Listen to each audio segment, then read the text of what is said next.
10,000 शिक्षकों की भर्ती घोटाले पर यूपी के बेसिक शिक्षा राज्य मंत्री सतीश द्विवेदी की प्रेस कॉन्फ्रेंस हो रही है। सीधे आपको लिए चलते हैं प्रेस कॉन्फ्रेंस में। आज पर हम सारी लिस्ट तैयार करते हैं, कौन किस कैटेगरी में है, किसके क्या अंक हैं, और फाइनली जो भर्ती परीक्षा में अंक आए हैं उसको जोड़कर और उनके जिलों की वरीयता लेकर हमने मेरिट लिस्ट तैयार की है।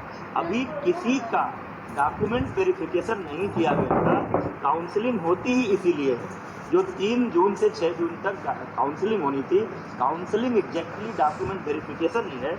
उसमें प्रमाण पत्रों की जांच होनी थी और उसी में कोई व्यक्ति अगर लिखता है कि वो फला कैटेगरी में है, ओबीसी में है, एससी में है, एसटी में है या दिव्यांग में है, तो उसके सक्षम अधिकारी द्वारा प्रस्तुत प्रमाण पत्र वहाँ दिखाए जाने पर ही आरक्षण का लाभ मिलना है, अन्यथा नहीं मिलना है। यद्यपि कई ऐसे भी मामले आते हैं कि कुछ लोगों के सरनेम कुछ भी रहते हैं, लेकिन वो किसी दूसरे संबंधित जाति से बिलोंग करते हैं, उसका प्रमाण पत्र उनके पास होता है। जैसे कोई गोसाई है और वो अगर तिवारी लिखता है, पाठक लिखता है, कोई टाइटल लिखता है, लेकिन मूलतः उसकी जाति अगर गोसाई दर्ज है, तो चूंकि गोसाई जाति पिछड़ी जाति में आती है तो उसको उसका लाभ मिलेगा। लेकिन ये जो भी मामला है, ये अंतिम रूप से अभ्यर्थी को लाभ तभी मिलेगा जब वो काउंसलिंग सेंटर पर उससे संबंधित प्रमाण पत्र प्रस्तुत करेंगे। इसलिए अभी किसी के लाभ मिल जाने का सवाल ही नहीं उठता है।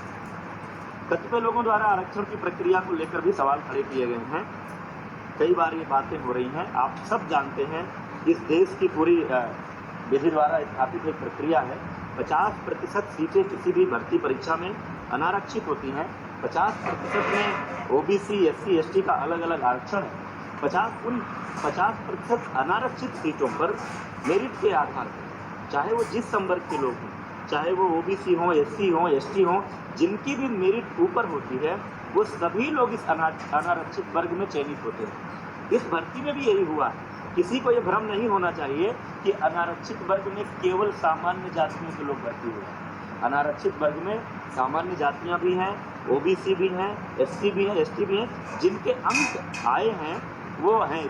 लेकिन माननीय उच्च न्यायालय का एक निर्णय था पोस्टिंग को लेकर के, जनपदों के आवंटन को लेकर के, कि भले ही कोई अपने अंकों के आधार पर ओबीसी या एससी अनारक्षित वर्ग की मेरिट में आ रहा है, तो भी जब जनपद का आवंटन होगा तो उसको उसकी कैटेगरी में मानते हुए भी वो आवंटन किया जाए। क्योंकि सामान्यतः एक शिकायत होती थी कि कोई आदमी अपने नंबरों के आधार पर अनारक्षित में आ गया, यहाँ नीचे है, तो इस हिसाब से जनपद आवंटन होगा तो वो अपनी वरीयता का जनपद नहीं पाएगा। लेकिन अगर इसको इसकी कैटेगरी में ट्रीट किया जाए तो वहाँ वो अपनी कैटेगरी के आरक्षित लोगों से ऊपर जाएगा। निश्चित रूप से उसकी मेरिट ऊपर है तो उसकी चॉइस को प्रायोरिटी देनी चाहिए। और ये कोई हमने नहीं तय किया है, ये माननीय उच्च न्यायालय का निर्णय है। उस निर्णय के आधार पर उत्तर प्रदेश लोक सेवा आयोग भी पदों के आवंटन में यही प्रक्रिया अपनाता है। हमने भी इसी प्रक्रिया को अपनाया। भर्ती प्रक्रिया अंतिम चरण में थी, काउंसलिंग चल रही थी, ये मैंने बता दिया आपको। माननीय न्यायालय के स्थगन आदेश के कारण हमने काउंसलिंग रोकी है। हम डबल बेंच में अपील में गए थे, उसकी सुनवाई कल पूरी हो गई है। फैसला सुरक्षित है।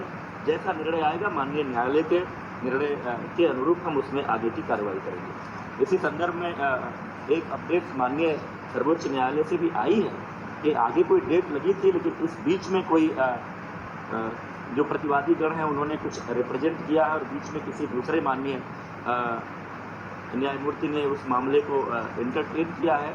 और उस आधार पर कोई एक मीडिया के माध्यम से भी आप लोगों को सूचना आ रही, कोई एक गाइडलाइन आ गई कि 69,000 में से 37,000 कुछ पदों को रोकते हुए से इस पर आप भर्ती करें। इसमें चूंकि हमारे विभाग का पक्ष नहीं सुना गया है वो निर्देश जारी करते समय, इसलिए हम वो मॉडिफिकेशन के लिए वहाँ पर अपील कर रहे हैं कि इस आदेश में संशोधन हो। एक अन्य प्रकरण में आया है चर्चा में, आप सबके माध्यम से भी।